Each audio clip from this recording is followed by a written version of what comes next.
Today in media conference with Lal Goel, which is brought to you by V4 News, Global TV, V4 Stream, Malnadu TV, News Gaon Se, Samvad Sarokar News, Organ Donation India Foundation and Gyan. Our endeavor is to enlighten you about the impact of COVID, lockdown, as well as current topics. Today, our topic is lockdown impact on mental health. But before I will start my topic today, I would like to inform that today the world is celebrating World Pharmacist Day. Millions of pharmacists globally celebrate World Pharmacist Day every year on September 25th. The day is celebrated to highlight the value of the pharmacy profession worldwide. It was originally adopted in 2009 at the World Congress of Pharmacy and Pharmaceutical Sciences. The International Pharmaceutical Foundation, FIP, announced this year's theme, Transforming Global Health. The purpose of World Pharmacist Day, which was brought to life at the FIP Council 2009 in Istanbul, is to encourage activities that promote and advocate for the role of the pharmacist in improving health in every corner of the world. Pharmacists are the reason why people get the best from their medicines. They are using their experience, knowledge, and expertise to make the medical world a better place for everybody. Moreover, they give access to medicines, advise people on how to properly take them, and so much more. The aim is to show how pharmacists contribute to a world where everyone benefits from access to safe, effective, quality, and affordable medicines and health technologies, as well as from pharmaceutical care services. Since our sincere congratulations and thanks to pharmacists all over the world for their daily great work, especially in this time of a pandemic. Now, our today's topic, lockdown impact on mental health.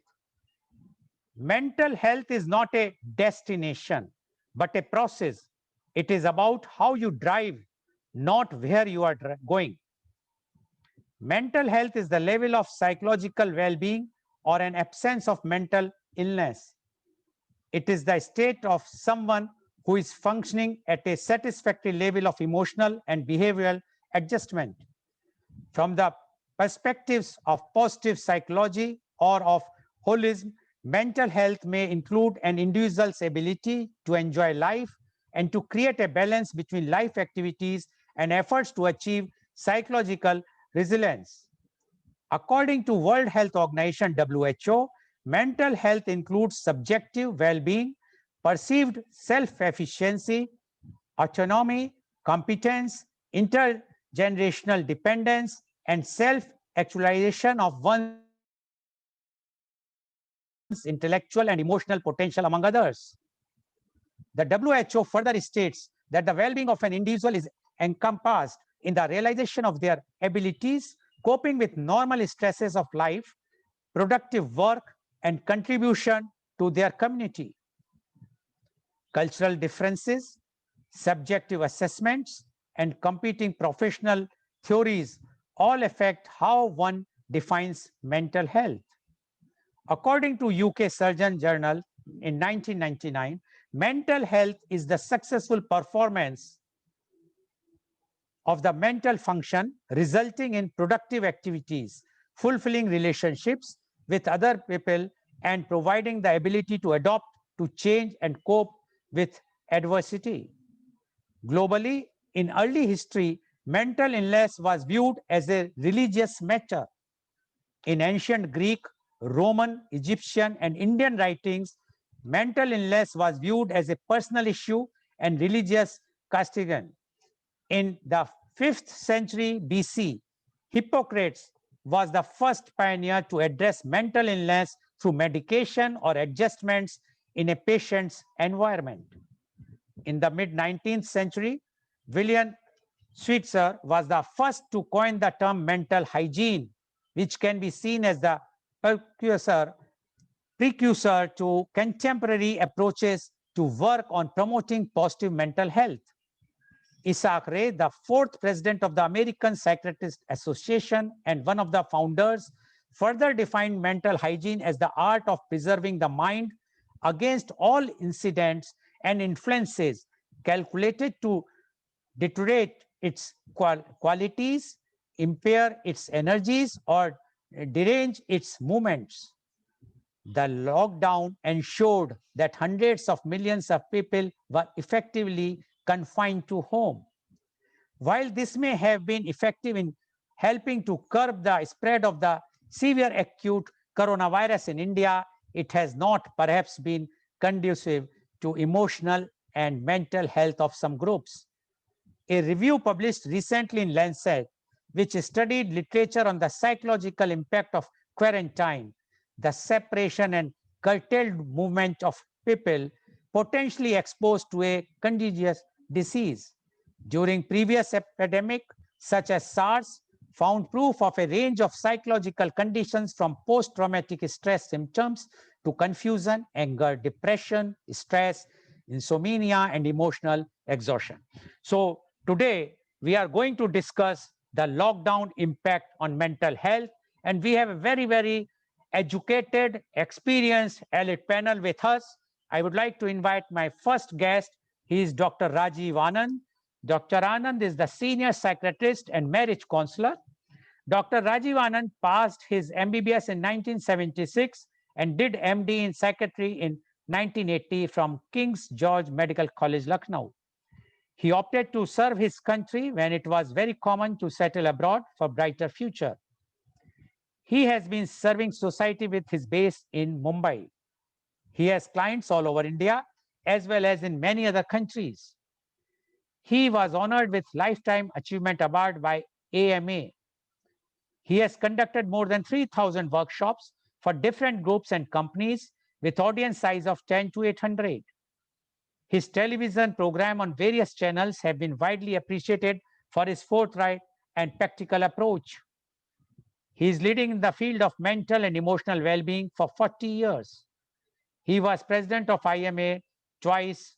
He was interviewed in several talk shows in domestic and internationally.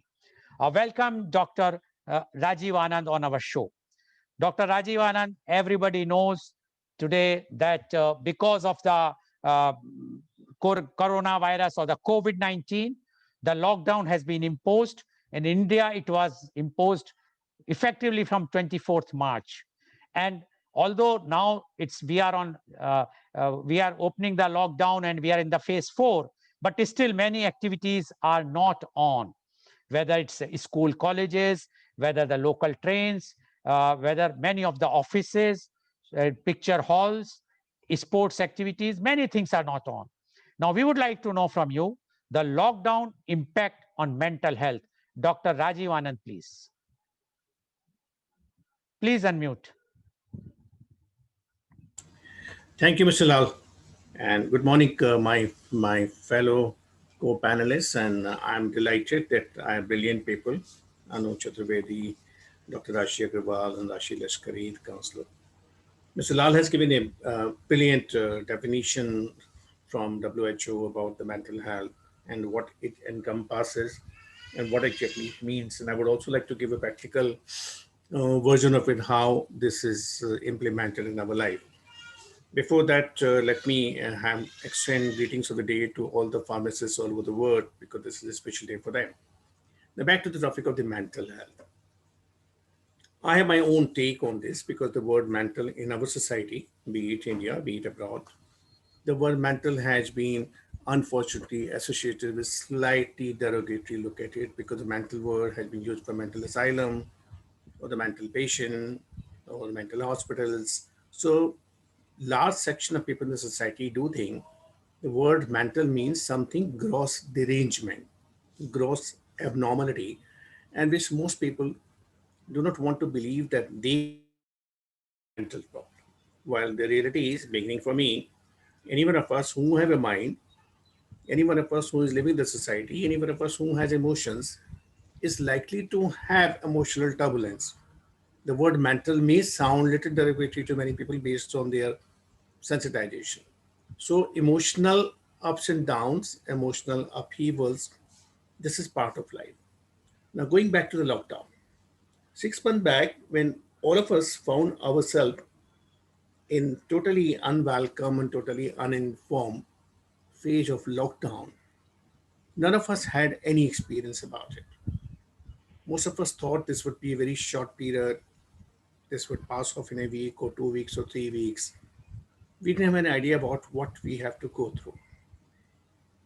As we went further, we realized that there was first attack on our freedom, that our movements was restricted, that we couldn't go out of the home, we couldn't go out to movie, couldn't go out to mall, we couldn't go out to restaurant, we couldn't go out to our friends and relatives, we couldn't go out on the street, we couldn't go out for shopping.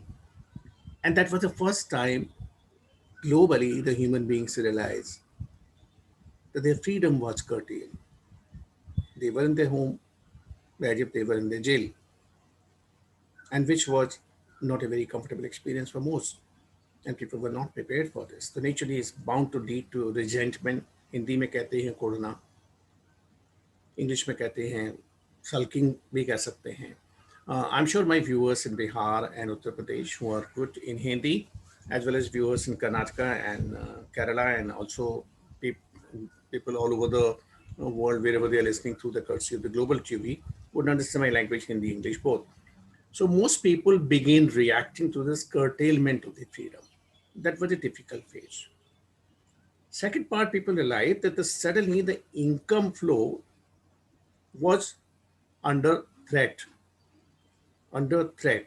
A large number of people who were dependent on the daily wages, and which is a major section of society, whether the shopkeepers, whether the small time businessman, whether the salesmen, whether the vendors, and which makes a large section of society. Now, they were suddenly deprived of their daily income and they didn't know what to do. And increasingly, they found the reserves were going down. The third aspect which they had to face, that they had to live much longer hours with the family members with whom they have lived only for a few hours in a day, and they have seen the happier aspect of living together. They were not accustomed of facing each other's tantrums, each other's mood swings, each other's demands, each other's angry outbursts, so on. So most of us were not accustomed of being with our near and dear ones for 24 by 7, 24 hours. Fourth thing, we found that various emotional reactions which were happening within us due to curtailment of freedom, and I'm talking as we, because not that I was exception to it, we all are part of the same society, we all are more or less same. Curtailment of freedom, threat on the income, living with near and dear people, your close ones, and your emotional outbursts or your emotional upheaval, you have not many people to share with because everybody else is sailing through the same boat. To whomsoever you would like to share, he or she is undergoing the same thing. Fifth aspect of mental health, the practical aspect of mental health, that we feel happy when we are having some worth, when we are productive, when we are able to do something, when we can contribute to the society, when we can contribute to large section of society or family. And suddenly we found in a significant way the contribution came down. We were not able to be assertive. We were not able to do significant work which could help. Barring those people who are working with the IT industry, who are highly placed or who could work from home, I appreciate there's a good number of people who are working from home all over the world, all over the country. And beside those people who are working from home, they have their own perils, they have their own problem, they have their own issues of sitting on a chair for a long time or being confined to the room for a long time. How about those lakhs of people whose work is like of that nature, which they cannot work from home unless they go out? They were practically redundant, they were practically worthless, they found themselves useless, they found themselves slipping into the mood swings, irritation, mild depression, incompatibility issues with the close people, almost becoming cranky, almost ready to fight with everyone. And these issues were minor to begin with, and they didn't find any help. I'm sure this program, Mr. Lal, who had been doing, spearheading this campaign of informing people all across, is there for last two months or so, and I'm sure this would go a long way if ever we have this kind of trouble in the future. Dr. And I would like to correct, we have already completed 6 months, Great, great, great. 3 days back. Very good, very good. Congratulations to you. And this is not a small feat. The 6 months, and for last 180 days or so, people have been informed unendingly and tirelessly. You've done it. You deserve a good award from the government of India or government of Karnataka. Back to the main topic of lockdown. So one aspect of lockdown is the social paralysis, that we couldn't do much. We found ourselves helpless, that we couldn't go out to the park or to the exercise or to the market or to the social paralysis, which was unprecedented. We were not prepared for it. We couldn't connect to our friends that चलो भाई बैठे चाय पियेंगे, चलो dinner पे मिलते हैं, चलो करी पार्टी मिलते हैं. All that was paralyzed. The second aspect of it is COVID, fear of COVID. In beginning, even till date, so much is being written about, so much is being telecast, so much is being spread about, right and wrong. Very often there are more wrong than the right, like the Chinese whisper. So everybody is inundated, everybody is bombarded with so much of information which one has no means to verify it. Most people. So everybody is feeling, will I survive this year? Will I die in the process? Will I catch COVID? And there are no definite, clear, convincing answer from anyone, including to me. I cannot say that today I am here on this program, a week later, whether I shall be there on this program or not. There's no guarantee. This is first time. There's no guarantee. I may have my own personal problem, diabetic and heart problem. I may still be partially sure, ठीक है, गाड़ी चल रही है. But I can't predict the same thing. I can't have the same certainty about Corona. The way things are happening to my friend or to friend, other friend, or to my social coach. So this hanging short feeling, this uncertainty is killing to most people.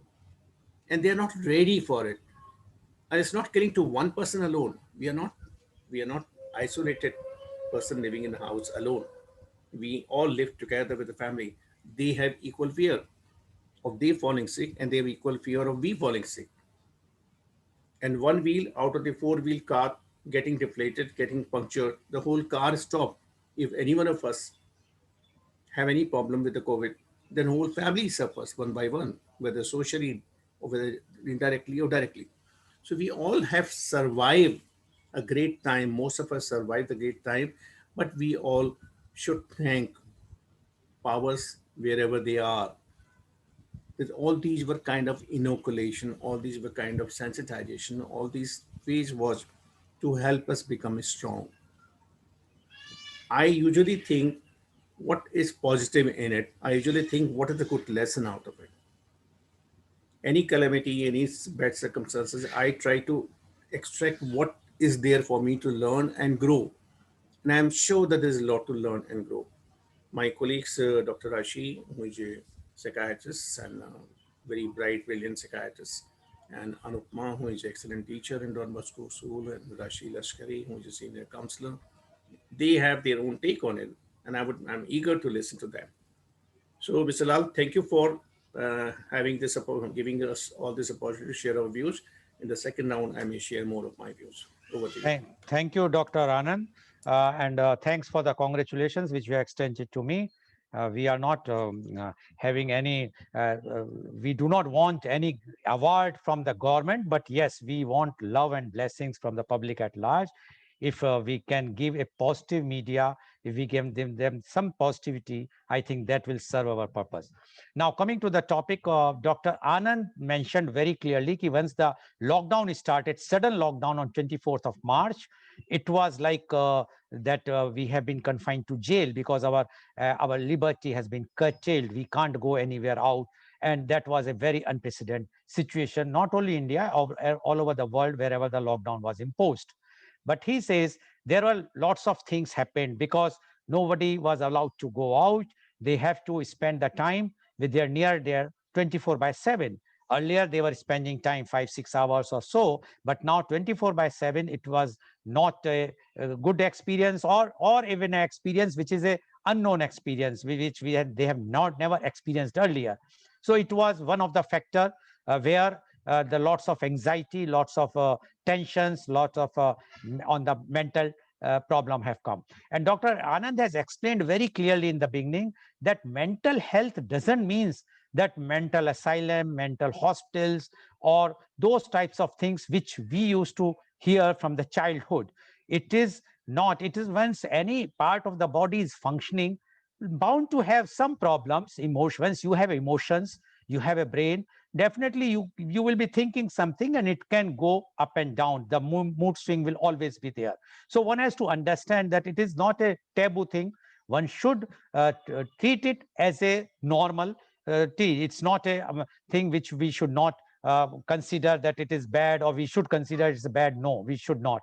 And he said, when this situation has come in the lockdown, unprecedented lockdown, when we were all confined to house, lots of anxiety, lots of tension started. What will be the future? The income has stopped. And although there are many lucky people who are doing work from home, especially in the IT sector, but lakhs and lakhs of people lost their jobs, or they were allowed to sit at home and doing nothing because they can't work from home. Their anxiety level, their financial conditions, all this clubbed, and that's why they have gone in depressions, and the mental health has deteriorated. So according to Dr. Anand, it is because of the lockdown these things have happened. But one should see the positivity also, and see what best they can do during the lockdown. If they see it, there might be something which I can also say, because I am doing the program for last so many months.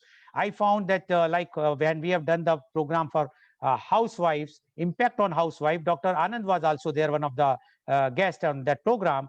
The housewives mentioned very clearly it's a very, very positive thing for us, because we have come to know the family value. That was their views. But what Dr. Anand says, yes, it is a very great thing that you have a family views, but values about the family. But 24/7 with the same family, with the different emotions, their tantrums, which were not there earlier. Somebody has mentioned in my another program of homemakers that yes, the demands have increased, the demands of the spouses have increased, and especially some parts of India, I can say in the North India, where the husband is mainly depending on the wife. The demands have increased, and the wife who was having some me time with them, they have to spend the entire time with the family. So according to Dr. Anand, it is not something which cannot be cured or thing. Only thing is one has to keep patience, and it will definitely go. Once the corona will go, definitely everything will be normal. Thank you, Dr. Anand, for giving your views. Now I would like to invite my second guest. She is Miss Anupama Chaturvedi. Ms. Chaturvedi is BCom CICTL. She is certified international school teacher at Don Bosco International School, Mumbai. Welcome, Ms. Chaturvedi. You have already heard what Dr. Anand has mentioned, so I need not to Yes, repeat. So yes. now we would like to know the lockdown impact on mental health. Ms. Anupama Chaturvedi, please. Good morning, everybody. Thank you, Mr. Lal, Dr. Anand, for giving me this opportunity to express my views and sharing my views with the people who are watching this program right now. I mean, who would have thought in our own lifetime we would experience something like this? I mean, we had just read history, like we had the great flu or something like that which had happened earlier, or the smallpox, or severe cholera pandemics and all these things. But we had to experience such a drastic and such an impactful virus, which has put the entire world at a standstill. I mean, none of us could have ever imagined, be it a housewife or a professional or a businessman or politicians, anybody. I mean, it has put the entire universe at a standstill. It has, as you rightly said, there's a sense of panic and fear in everybody. Somewhere, yes, the lockdown was justified. The lockdown is justified that, yes, we wanted to prepare. All of a sudden, if it befalls, you are caught unawares. And since it began in China, and then we saw the way USA was going, so it was very wise that we did implement a lockdown, so that we can at least let the organizations, the hospitals, the COVID warriors prepare, the BMC, the medical fraternity, and keeping the medical side part, which has generated a lot of fear and panic. The lockdown has applied mainly to three different areas, as Mr. Lal has very rightly said, that it is a physical movement out of home, which stopped. Social distancing, when you're outside home, even if you're going for basic necessities, you have to still maintain the social distancing. And initially, I remember the first 1 month of the lockdown, you had to carry some kind of an affidavit if you had to go out, for the special essential services. It was sudden, it was drastic, and it was a shocker. It was a shocker and a big alteration to a human life. Human beings are known to be social, they are known to be mobile. They go from one place to the other, they need to communicate with other people. So for a few days, yes, if you reflect on the first few days, we took it, no, the health is more important. We need to stay at home.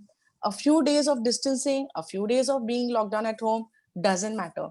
Who would have thought? There's no end to it. It's 6 months now. It is 6 months, and we still don't know. The future is still bleak. They are saying the vaccines are out, and seeing, given the population of our country, even if the vaccine is out immediately in the next 1 month or so, to cover the entire population of our country would take another 3 years. So this is a long haul. My view is that this is a long haul. It has impacted your physical movement, your work life, everything, and we need to take it positive from here. Yes, we agree the schools and colleges have shut down. This has led to certain people, the ancillary staff of these organizations, like the cleaners, security guards, gardeners, they have lost their contractual work.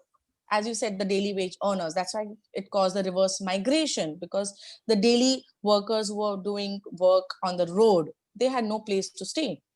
Unlike the domestic helps who are full-time at home, they could at least stay with the people. So these strata of people have really faced the most. The impact of it has been the most, where they lost their livelihoods. Today, when I walk down my road in Bombay, I do see certain people, who belong to good families, the daily wage earners. There's nowhere to go for them. They're begging. They're reduced to becoming beggars on the street.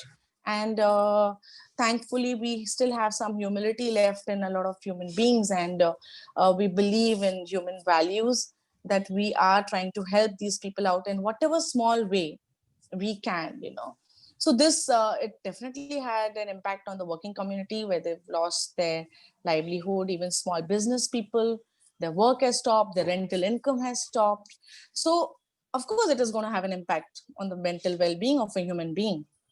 I mean, A, you're socially restricted. B, your livelihood has come to a standstill. And from whichever strata you belong to, money does matter. Money does matter. It runs your life, you know. Only the essentials were being available. So yes, and as Dr. Anand said, yeah, you were confined with those near and dear ones, your family members, 24/7. And yeah, we have heard that a lot of men did help out, but in most cases, it would be North India, but with those kind of cultures, yes, a lot of pressure came on the homemaker, where she was, instead of just working, any which is homemakers work for 10 to 12 hours, but here it was going beyond that, going pillar to post, meeting the needs of the family, trying to keep them happy, and trying to keep them motivated, trying to see that the well-being of the person who's not going to work is there in place, give him good food to eat, take care of your children who are young children being confined at home. Yeah, adults, teenagers, I mean, they are the ones who are the big social butterflies of our community. They want to go out, meet their friends. So I mean, the lack of financial stability and the comfort for most had extended the magnitude of stress and anxiety. I feel the fact that there is no definite end date or respite in the near future is bringing a sense of hopelessness somewhere in the section of the society which has suffered the most, and the emotional stress arising from being confined at home, inability to have a social interaction with the outside world is there. It's on our face. But yes, some of us have used, there's some solace, where we FaceTime on live Zoom, right now, what we are doing. We're reaching out to people. We're having that distant communication, but it really cannot compensate the human nature of being mobile and social. It is that digital, it's virtual. It's a virtual reality, you're not in person. We are not sitting across and talking. We are not having this discussion in person. We are not seeing our audience watch us and live. I mean, they're watching us, but virtually. Well, this was about the adult population of our country, and me being a teacher, I always think, and I'm still teaching online, what about the little ones, the most vulnerable section of the society, the age when they're supposed to be playing outdoors, jumping around, going on the slide, sitting on the swing, going to the beach, running across, from one place to the other, playing with their friends. They are the ones who are the most vulnerable. But at this young age, I'm teaching 8-year-olds, 9-year-olds. At this young age, they are being told to stay confined to the four walls of the house. I mean, how can a child even comprehend what is happening around him? How can he even relate to what is COVID-19 all about? I mean, when we were kids, so many years back, we did not know certain things like this even existed. When we grew up and we studied about it, we knew, okay, there were pandemics, there were epidemics, and this is how humanity suffered, and they grew out of it. Yeah, imagine the impact on these young people. I know every one of you must want your child to run and play in fresh air, out there in the sun, walk bare feet on the sand. Yeah, feel the cold waves running across your feet. However, we have to face a situation with an open mind. So we have to, somewhere grow out of brooding. There will be phases where you will feel low. But as human beings, we are fighters, we can adapt, we have to grow out of it. We have to be open-minded, emerge stronger and wiser from the experience. This is what I feel, that these 6 months have wizened even the 8-year-old so much. So we are adults, so we are experiencing some unprecedented times, and it is wisening us from our experience. Think of the new opportunities our children are getting to adapt with, the new skills to face the future. So then the 6 months, as a teacher, I have realized that the kids are learning so much more.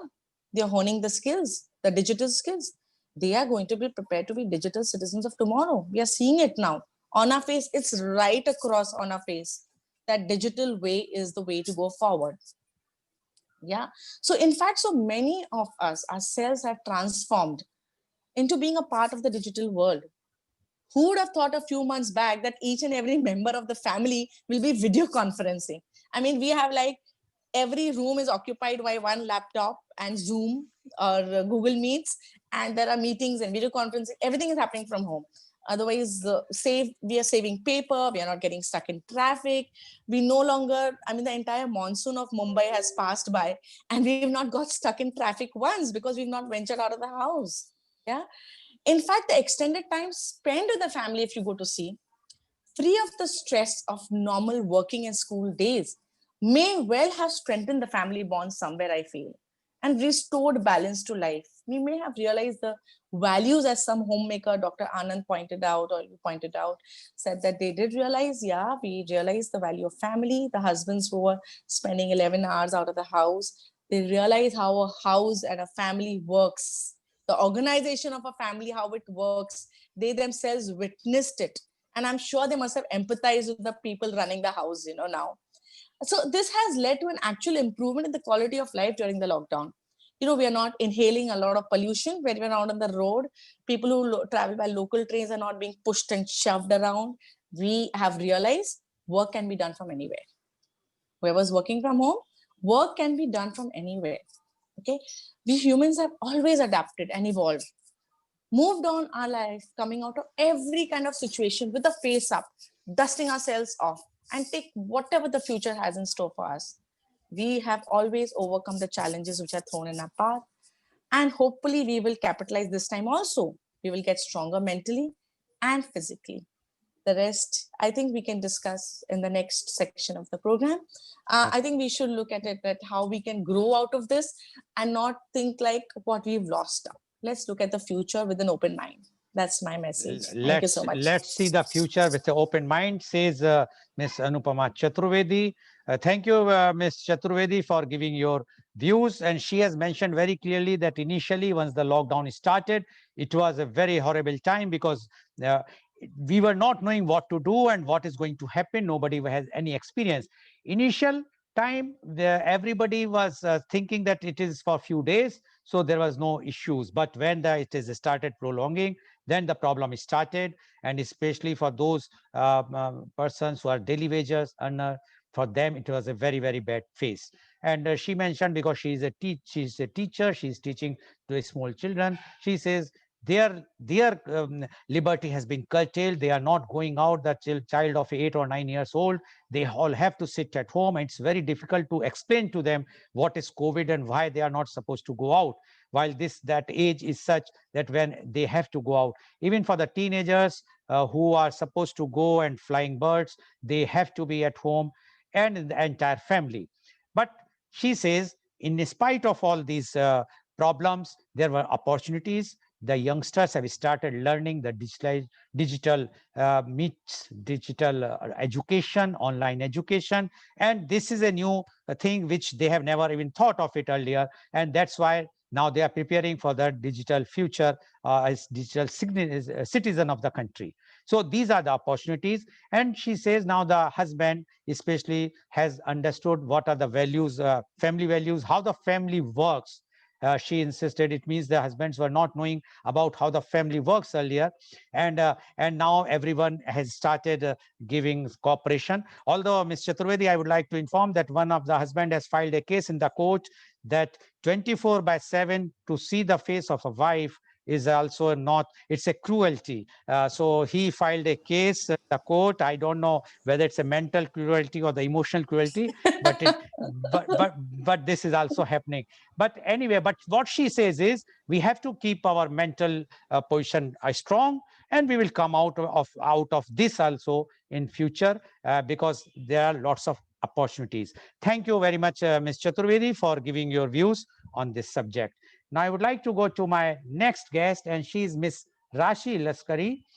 Ms. Rashi Laskari is the counseling psychologist practicing in Mumbai for 10 years with expertise in individual relationship and family therapy. Ms. Rashi, welcome to our show. You have heard what Dr. Anand as well as Ms. Chaturvedi has mentioned. Although both of them has agreed to one thing, that the initial phase when our liberty was curtailed, few days it was okay because nobody could understand the severity of the pandemic and the lockdown. But now after 1 month or 2 months, then the problem started, and according to Dr. Anand, depression, financial conditions, and all those things started, and that's why the mental problem has started.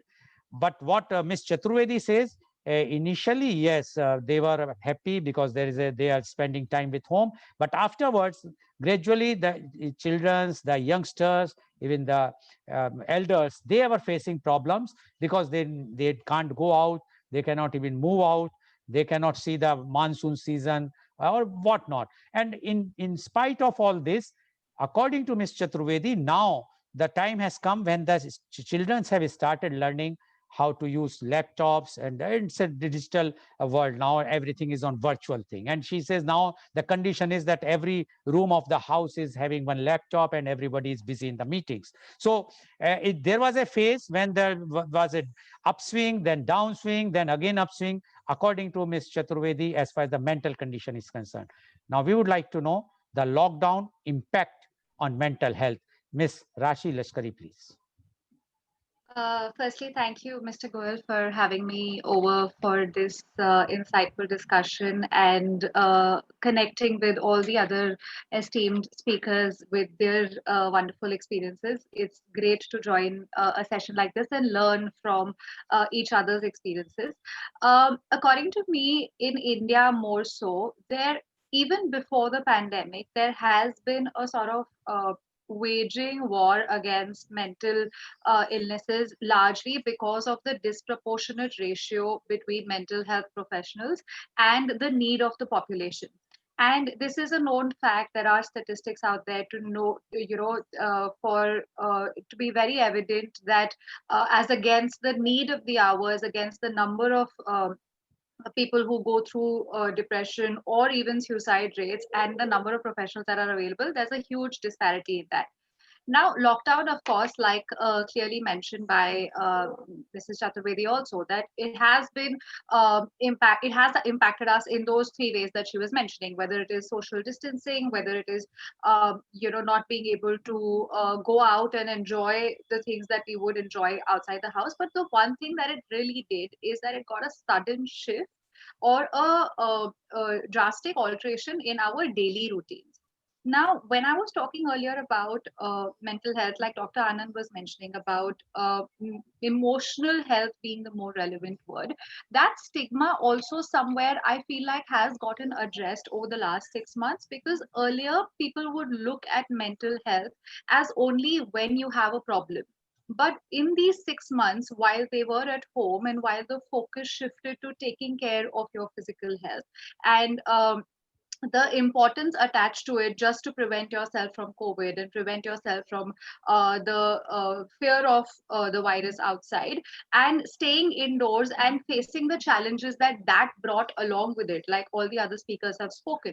The importance of mental health became relevant to most people because they started understanding the need to take care of their emotions, take care of their interpersonal interactions, and started observing at a very personal level how these things were impacting their day-to-day routine, which earlier was not so common. So according to me, over the last 6 months, I do feel like mental illness has separated itself from that to mental health, and people are able to look at mental health as physical health. So when I take care of my physical health and I eat clean, or I go to the gym, or I do certain things to take care of my physical health, exactly in the same light, I extend that to taking care of my mental health. And there's no stigma. I mean, I do completely understand that in parts of our country, there is a stigma attached to it. There was a much stronger one earlier, but that is now sort of destigmatizing because people are becoming more accepting and more aware of the need to take care of mental health. Of course, the major reasons that have impacted majority of the people, I mean, at some level, in a variable, everybody has been affected, like without exception. But I feel the population that got most affected was probably the ones who were already going through financial strain, probably the ones who already had any kind of pre-existing psychological concerns going on, because they just got amplified, and they just they found it tougher to be able to manage their pre-existing psychological disturbances along with the lockdown, because the anxiety and the depression that the lockdown brought over and above their existing condition made it much tougher for them to handle. Other than that, the aspects that have affected the population in general, whether it is in India or anywhere across the globe, has been unemployment, first to say, because the economic hardship that it brought.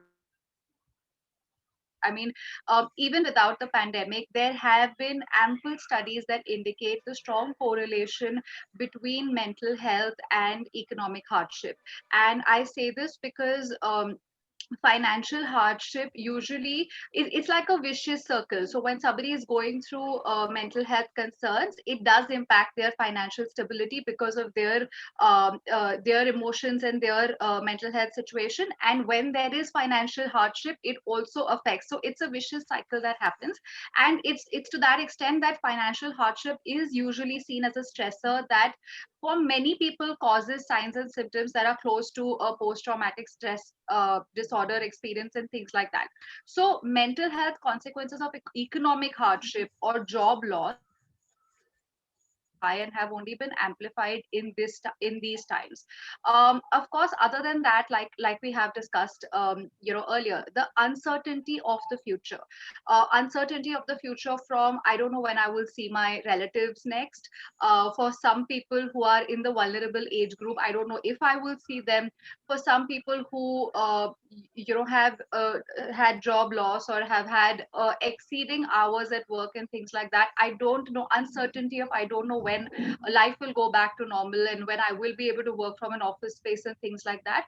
And beyond that, a general threat to health, threat to the future plans that we had for ourselves, health not just my own but also threat to the health of my family members, which is also a very high stressor for most people, that they worry.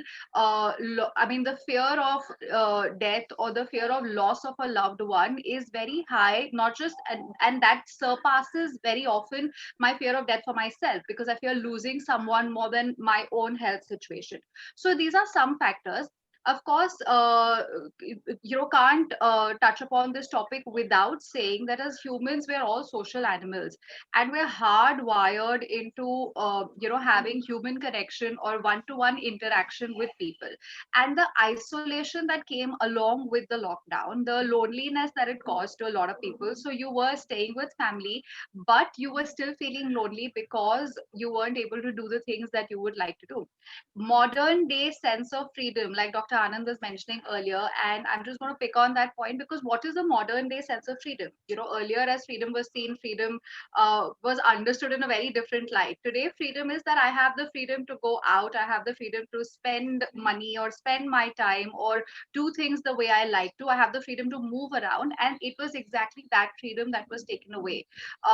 All of a sudden, not known how to take care of. So yes, initially people adapted to it, thinking that it is a thing of the time being, and we need to do it as our social responsibility or personal responsibility towards health or towards community health. But as time kept passing by, it became more and more difficult for people to keep at it, more and more difficult for people to um, think that this new life or this new way of life is so easily adaptable, because like I said, they're hardwired into, whether out of human nature or out of old habits, we are accustomed to doing things a particular way. So that has been a major factor for the mental health consequences that have happened for most people. Of course, the resistance to change that we also talk about, that people are generally very resistant to change. They take time to adapt to it, they take time to understand how much they should kind of adapt to it. That also was there initially, and has gradually gotten better.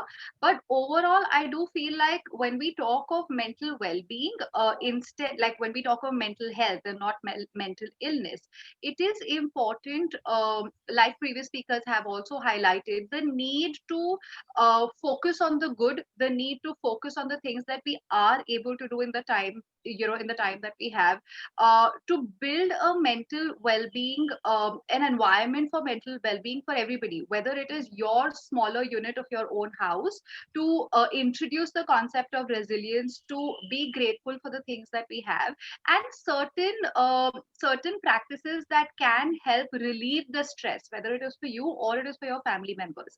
It could be something as simple as practicing relaxation exercises for those who are just not able to contain their anxiety, or are having a lot of difficulty with the fear of COVID. Or it could also be setting realistic goals, because we all started off with saying that by June it'll be over, then by now people are saying, oh, by Diwali it'll be over, and we don't know. So it's important that we set realistic goals, to say that our goals are not time bound, they're just about us being able to do the things that we can achieve right now, and they're realistic in the sense that we are not pushing ourselves to say by this time we have to achieve this, because we don't know. So we are somewhere accepting the uncertainty or the timing of this entire pandemic, and moving forward or adapting to that in a healthy way. Of course, like we spoke of mental health in comparison to physical health, I am going to also extend that to say taking care of your health gives you a sense of control over the situation, because you know that you're doing everything that is in your capacity to feel like there's nothing, no stone you have left unturned to take care of the matter. So whether it is your eating healthy food, making sure that you are taking all the precautions if and when you step out of the house, making sure you're maintaining your social distancing, all of the things that you have to do in your capacity, you must do. Exercising regularly, because your physical health and your emotional health and your mental health, everything goes in tandem. The moment you emotionally start going 5 steps, 10 steps behind, your physical immunity is going to suffer. So these are some things that I feel, as a family first, that's your first unit, we need to introduce, and then we extend that to schools, we extend that to communities, to say that emotional resilience is something that we need to derive out of this entire experience and focus on that. Once we do that, then we are better prepared to also adapting back, adapting back to when things come to being normal. A, we don't know when that's going to happen. B, we don't know how much of it is going to happen, how easily we will go back to certain things and not to certain things. If I, as a unit or as a family or as a community, am aware of my resilience or my strength as an individual, or my emotional and mental strength, I become more capable and more confident to adapt to that. And I'm able to share that confidence with the people who I live with. I'm able to share the positive side of this, instead of sharing the stress, instead of sharing my fears with somebody else, and then those fears amplifying into larger reasons of anxiety. So these are some of my thoughts on not just the impact of mental health, on impact of the lockdown and the pandemic on mental health, but also just a few ideas on how people can cope with it. Okay, thank you very much, Ms. Rashi, for giving your views. And she started by saying that pre-COVID era also, when the pandemic has not started, the ratio of the patients, mentally health or mental illness patient with the psychiatrist or the those counselors were very, very different, because it was not sufficient. All those counselors were not there that much, which is required for the country like ours. And that's why when this pandemic started, it has become more difficult, because of the more depressions, more mental health problems. And she differentiated between the mental illness and mental health. She says mental illness is different than mental health. And because this pandemic has caused problems for the mental health, and those who are already suffering with the mental illness, definitely they started suffering more. But those who are even normal before pre-COVID, but after the COVID, because of the financial stress, because of the lockdown, because of all those things where they were not allowed to go out, they were not going to shopping, they were not meeting the people, that has started deteriorating their mental health. But she says that one should see the positive side also. The positive side is that you should think positively. You should not feel that now the lockdown will be over by June or Diwali or something like that. You say whenever the lockdown will be over, what you can do positively, so to keep your mental health intact. And she says that the physical exercise is very good, not only for physical health but for mental health. And she also mentioned that now the people have started realizing the importance of mental health. Earlier they were only emphasizing on their physical health by going gym, etc. But now they know that if they will be mentally sound, definitely it will boost their immunity and their physical condition will be good. And she says that we must be think positively. And the day, what is going to happen, nobody knows. But yes, whenever it will be over, what will be the future, we should not think of that. We should only think what we can do and what uh, best we can do today, so that our mental health should not deteriorate. Thank you very much, Ms. Rashi, for giving your views on the topic of lockdown impact on mental health. Now I would like to go to our next guest, and she's Dr. Rashi Agrawal. Dr. Agrawal is MD Secretary, is a consultant psychiatrist at Meerut. She did MD thesis on non-epileptic cyclogenic seizures. While working in the field, she developed interest in female psychology and mental illness, influenced by the female hormones and their various fluctuations. She wants to strive beyond the pharmacological management, dealing with the root cause of problems and seeing how socio-cultural factors influence the mental illness. Welcome, Dr. Rashi Agrawal, on our show. Dr. Agrawal, you have already heard Dr. Anand Miss Chaturvedi, Miss Rashi, and they gave their views. And their views were, in one way, it is on the same plate, that the initial lockdown, everybody was excited to know what is lockdown, how the life will be. But afterwards, it has started putting toll on their mental health. And but both, all the three have mentioned one thing, that we have to be positive. We have to be positive. If we will remain positive, then definitely our mental health will be safe and sound. Now, we would like to know the lockdown impact on mental health. Dr. Rashi Agural, please. Good morning, everyone who's watching us live right now. And also, I would like to say thank you to Mr. Lal and also Dr. Anand for giving me this platform to talk about my views on the impact on mental health due to the pandemic. See, first of all, I think we are going to divide the impact on mental health into two kinds of phases: people who were privileged and people who unfortunately were not that privileged. Privileged people initially in the lockdown went through a very exciting phase. They felt it was like a holiday. They were sitting at home, they were with their families, they thought, okay, it's a nice time to go and bond. Because usually in our lives we don't get that much time. The whole family is taken and off and they're staying at home. So we all would have initially saw like everybody was exercising, everybody was making new recipes, they were cooking. You would daily on WhatsApp group used to see new dishes being made. Everybody being, okay, I'm very health conscious, I have all the time in the world to exercise right now. But unfortunately, a lot of people who were daily wage workers, who did not had to go like outside their house every day to earn their living, it was a very bad time for them because they had to migrate back to their house due to loss of work. So the pandemic has affected all of us. I mean to say, the world, like nobody was ready for a pandemic, and it has affected each and every person in the individual way. We as professionals saw the pandemic through both the eyes, as suffering from it and also from a mental health professional who were dealing with the patients. Personally, as I said, that because of being able to work from home and able to spend time with the family, the initial excitement phase, everybody was okay with that. Then came a panic phase where everybody felt, okay, the lockdown is now not getting over, we have to deal with it. What if I catch the virus now? What if my family members catch the virus? The vulnerable people were like, please don't go outside, you have to stay at home, take immunity boosters. Then finally, now I feel that we have gotten into the exhaustion phase. Everything is open now. Nothing, you don't need any permit specifically to go to any place.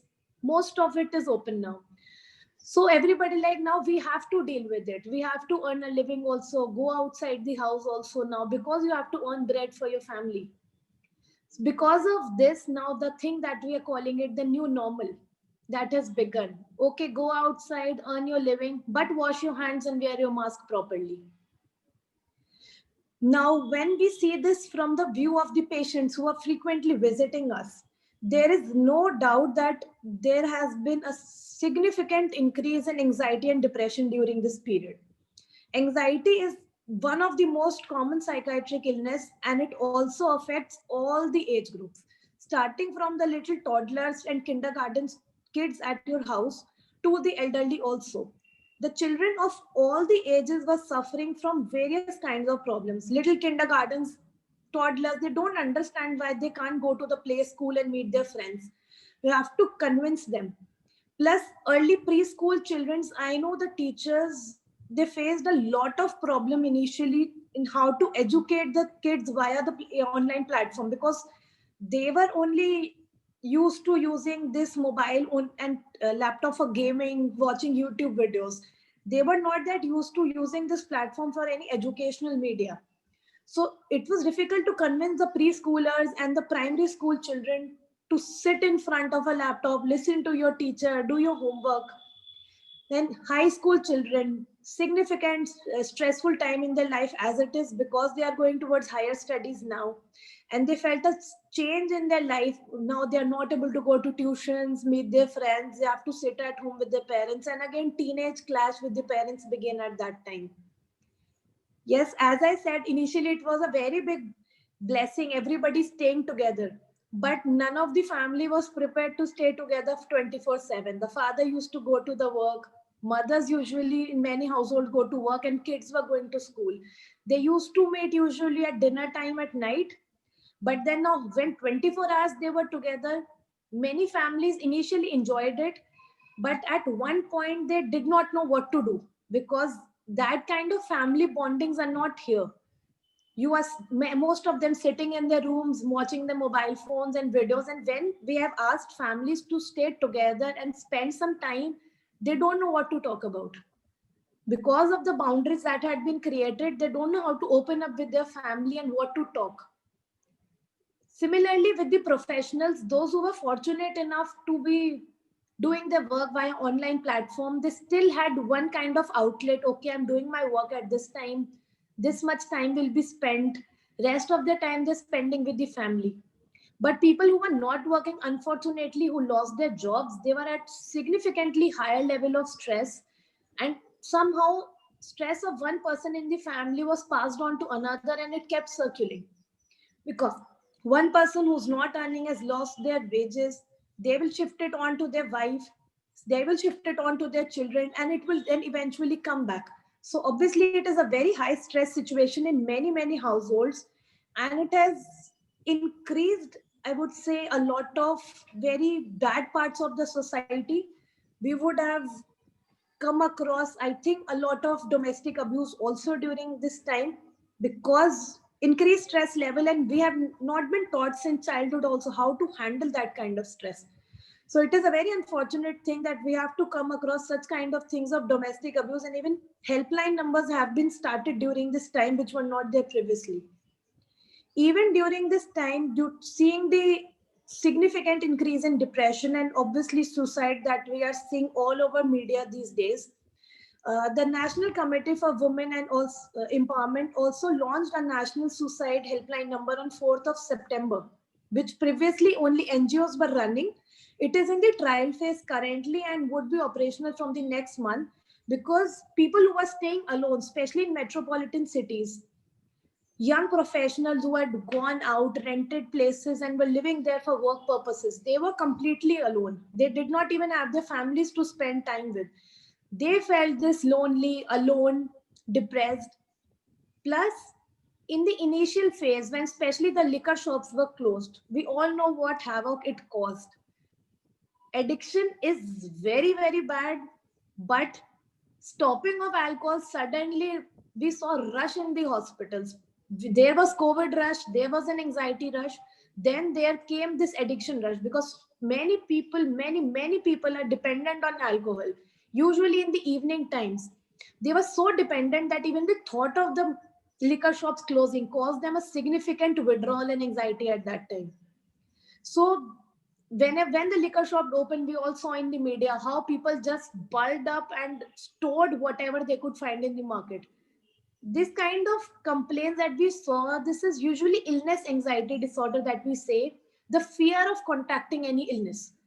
You might not get it, but because of hearing about it so much and seeing it, people nearby you getting it, you get this kind of illness anxiety. Like, what will happen if I get it? What will I do? Sharing of, I would say, more of wrong information than rather than the right information over the various platform, WhatsApp forwards, or even in the media, it is only creating panic. We have advised a lot of people to restrict their media time. Like, even if you're watching a 24-hour news channel, you have to watch 1 hour or 2 hour, because too much information loading is also not good for your mental health.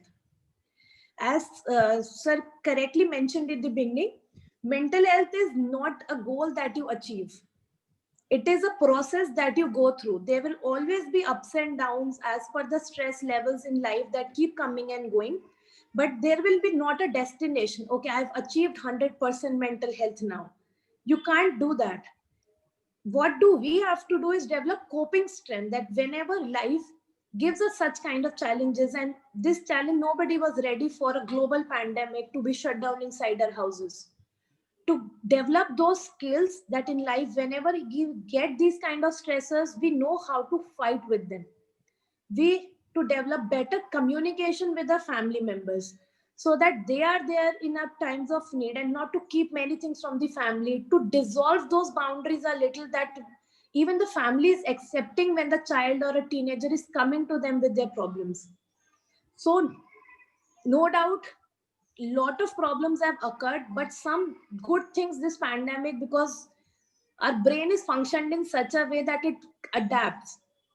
There was not a lot of regulations for telemedicine. We had lockdown in March, and the government on 25th March launched a complete regulation on how to do telemedicine, what medications to advise, which was very frequently updated also. So this led to a lot of online platforms starting telemedicine, and especially people like us, psychiatrists, who are not in very rural areas, we are able to reach those people and places where we would not have reached before. And now it is, you can get all the help at one click away, schedule an appointment, and at the comfort of your home, you can get the right help at the right time. So it has been both pros and cons, but yes, we all are now exhausted with the pandemic and wish it to be over as soon as possible, because it is affecting our mental health as well as our physical health severely. It is affecting our mental health as well as physical health severely, says Dr. Rashi Agrawal. And she said that when it is started, we have to see that there were two segments of the society. One is a rich class, or those who can afford, and those who are not that lucky one. And they says that initially they have started, and they started enjoying the affluent class, because for them it was an excitement phase. But those who are not that much fortunate, for them, because they lost the jobs or this thing, it was not that happy time. But afterwards, even the affluent class has started feeling problems, mental tensions, because 24/7 they have to stay at home. At one time it has come when even they are there, they are not knowing what they should talk to each other, because they were not habitual to talk to each other, family members, for 24/7. And that has started giving pressure on the mental health.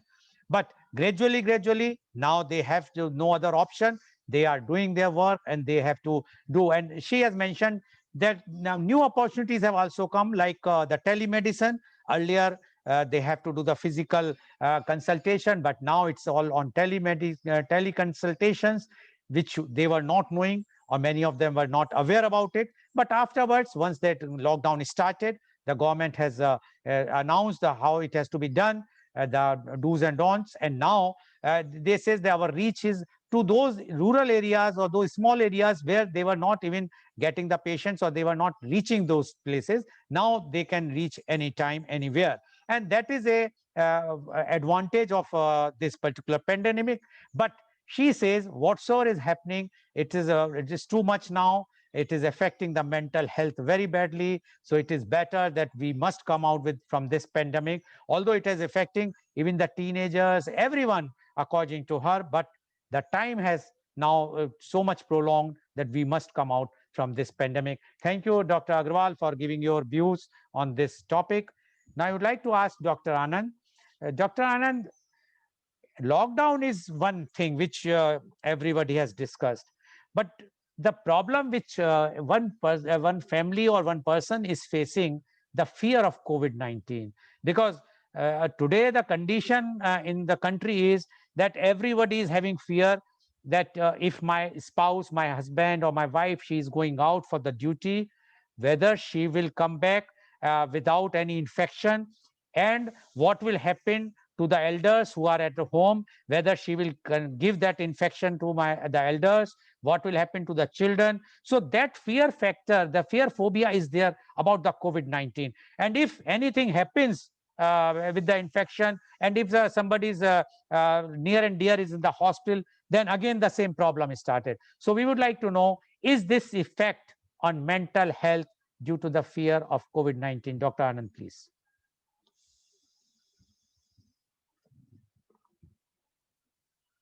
Please unmute, doctor. Thank you, Mr. Lal. First, let me put on record my genuine appreciation. I'm impressed with the forthright views and very well put across views by all the three lady speakers today, Anupama Chaturvedi, Rashi Agrawal, and Rashi Lashkari. Great. And I'm delighted that all of them, they have their own clear thinking and they are going to go great way in the subsequent programs. Second part, that fear, one one emotion which has created havoc all over the world, and one emotion which has got the largest business potential, one emotion which is sold heavily across the globe in different forms, right from sanitizer to the so many products. The fear is one of the most capitalized and one of the most exploited and one of the most widely spread emotion.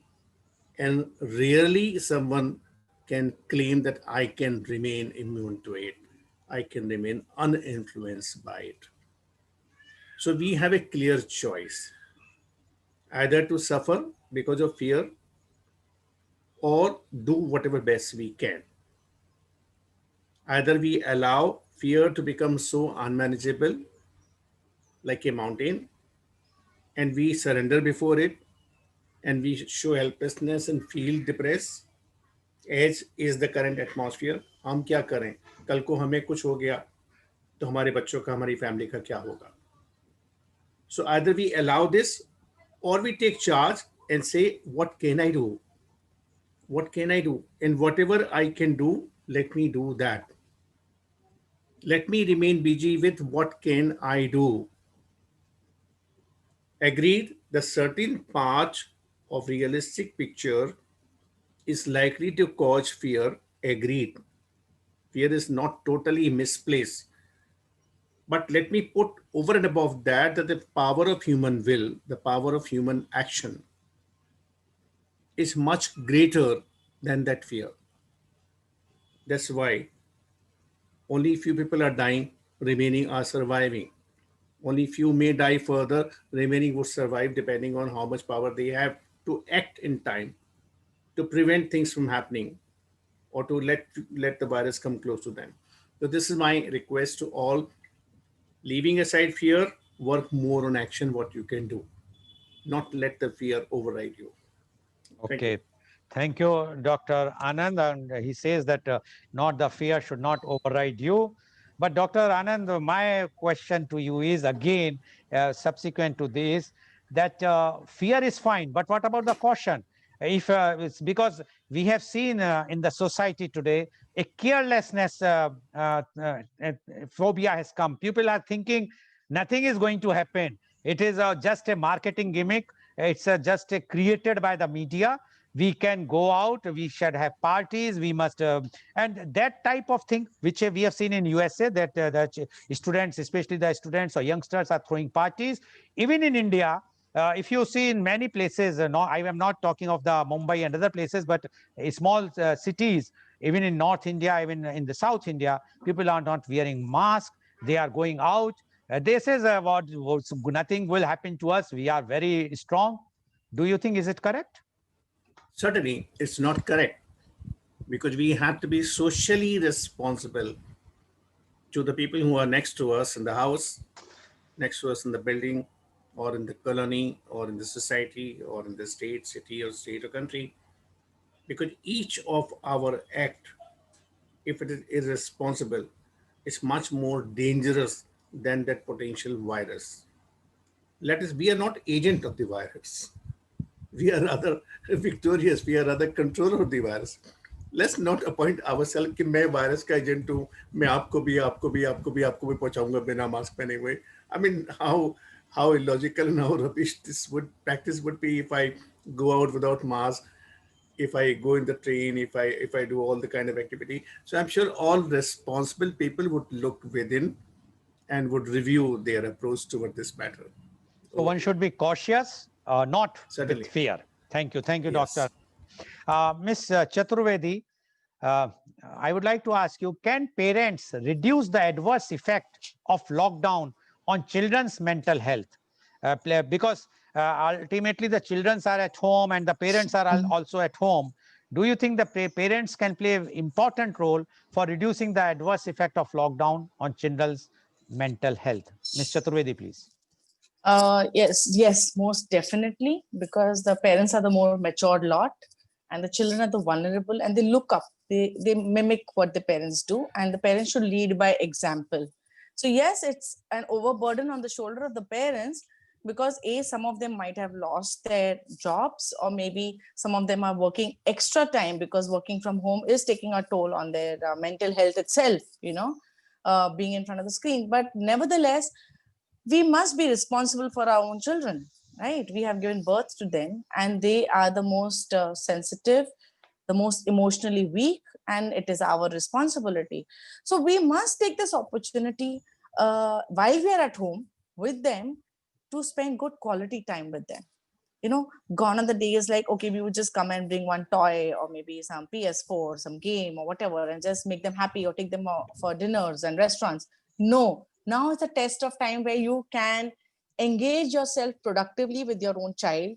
You can have unstructured playtime with your own child. Be a part of their universe. Be a part of that world which the child lives in, with his toys, within his playing space.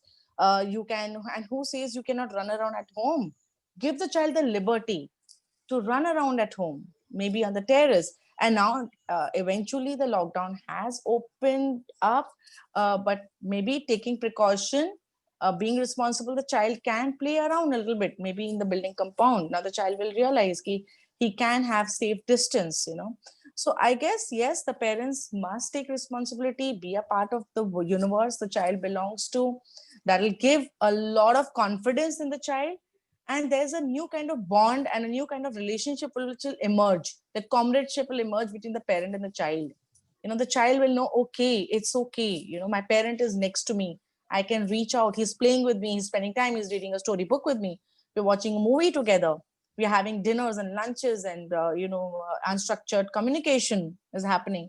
Which is the most important for the well-being for a child? The unstructured communication, the playfulness, the time spending, the listening of what the child wants to speak is the most important. Yes, we cannot compensate for the friends in the child's life, that he cannot communicate with the friends. But yeah, let the child reach out through FaceTime or to Google Meets or through Zoom to his friends. Give him the positives, motivate the child. And I guess, children are very adaptable. They're more adaptable than human adults, I feel. So if you do spend good quality time with them, they will not think about the negatives. Okay, Yeah. but Miss Chaturvedi, the problem is with those young childs, the 2 or 3 years old, who were earlier going to the daycare, or even 1.5 years. Now the daycares were closed. No nannies were coming to the home, and both the parents are working from home. For them to spend time with the children is a very, very, very tough time.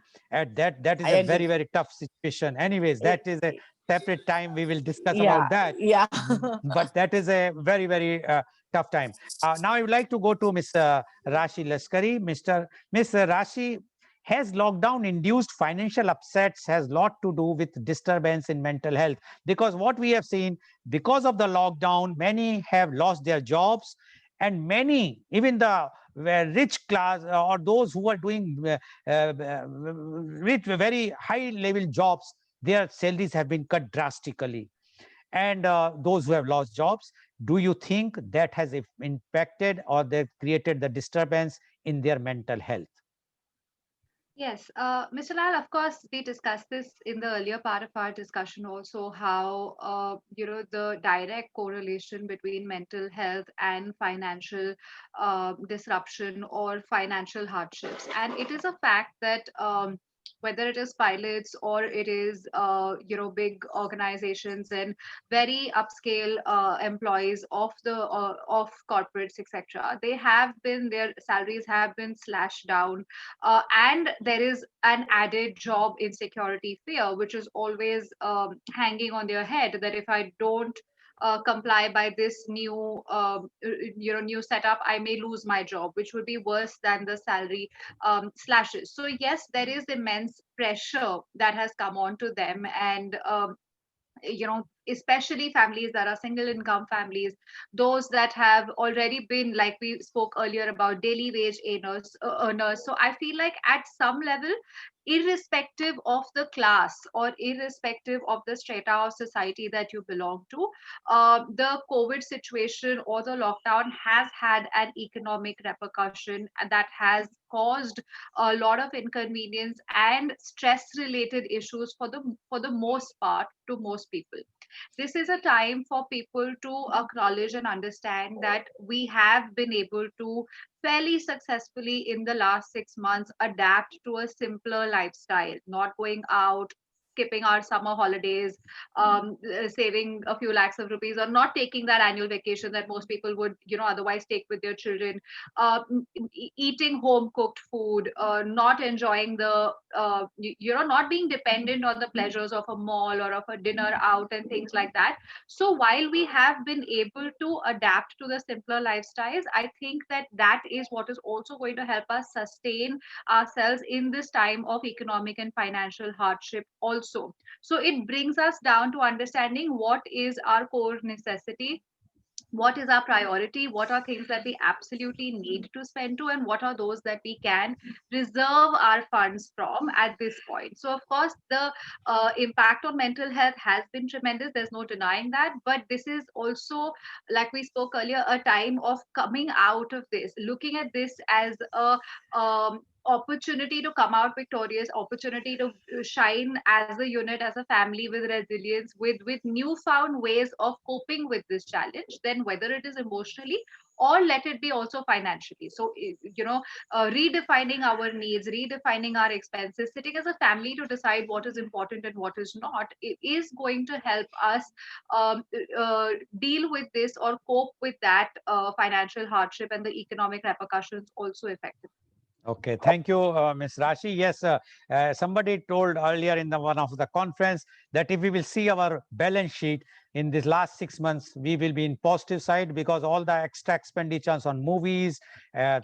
theaters, restaurants, everything has been stopped. So all and the expenditures, especially the ladies who are doing for purchasing the jewelries and expensive clothes, have been stopped, and that's why the balance sheet of a family is in positive side. That's in lighter note, not against anyone. I understand that we have to go for a normal as soon as possible. Now, I would like to ask Dr. Rashi Agrawal. Dr. Rashi Agrawal, what is going to happen in the post-COVID era? Do you think the people will emerge stronger in their mental health after this lockdown will be completely lifted, or or they will be, this disturbance will impact them lifelong? Okay, thank you for the question, sir. I would surely, like I pointed out before also, the world was not ready for a pandemic. And it surely isn't ready for a mental health pandemic also. Previously, the stats already said that depression is going to be one of the leading cause of disability by 2030. And if not, the pandemic has just pushed the date earlier. We are suspecting it now earlier than 2030 to be a leading cause of disability. Yes, depends on your privilege and obviously your mental health. But yes, there is going to be a very serious post-COVID-19 sequelae, both in physical and mental illnesses. We have seen many people, even young people who have recovered from COVID-19, having physical sequelae like breathlessness for many days or normal fatigue, people getting patches on their lungs even later in the stage. Many people who are, we think, are getting reinfected and readmitting, it is just a COVID-19 sequelae of getting any infection further. Similarly, for mental health also, there is going to be a sequelae because, as the stats say, it is not going away anywhere soon. So yes, anxiety is bound to increase and depression as a sequelae of that will increase.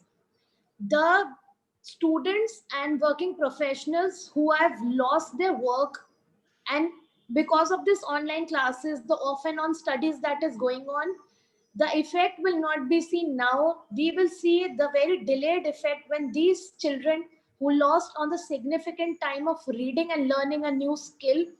This will be evident when that batch passes out and go out as professionals, because any lag in learning will be evident, and this is a lag in learning throughout the country or the world also. So there will be problems, but yes, as I said, the brain is very strong. It will manage somehow, but we are professionals, because now the mental health and even the whole health fraternity prepared itself for upcoming patients. We are ready to deal with that, but we are suspecting a sequelae to the pandemic, surely. Okay, thank you, Dr. Agrawal, for giving your views. Now, because of the paucity of time, I will not like to take another question or go for the advice, although you have already given your views very, very clearly. So you have seen today the views expressed by the experts, and they were very, very clear that when we are worried about our physical health, we must also be worried about the mental health. And worry doesn't mean that we have a fear. We should not have a fear.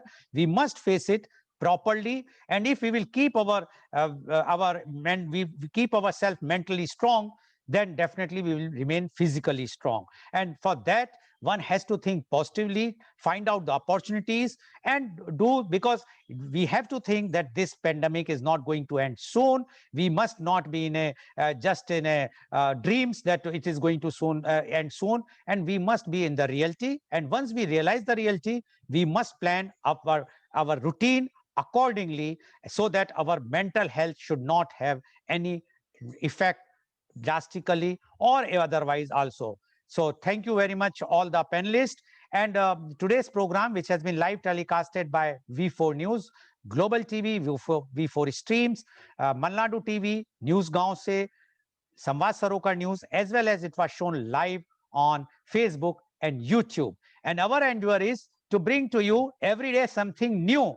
But now, for last 2 weeks, we are coming out with a edutainment also. Edutainment means education of the entertainment and education, but we are also educating what is entertainment. And tomorrow our program is media conference with Lal Goel at 10:30 a.m. is Sur Sangam, where Miss Vivirinda Wagh, she's a renowned stage performer from Bangalore, is going to perform and will be sharing with us, or will be singing old and new songs, Bollywood is, as well as of Kannada songs, as well as Marathi song. So please do join tomorrow at in the media conference with Lal Goel at 10:30 a.m.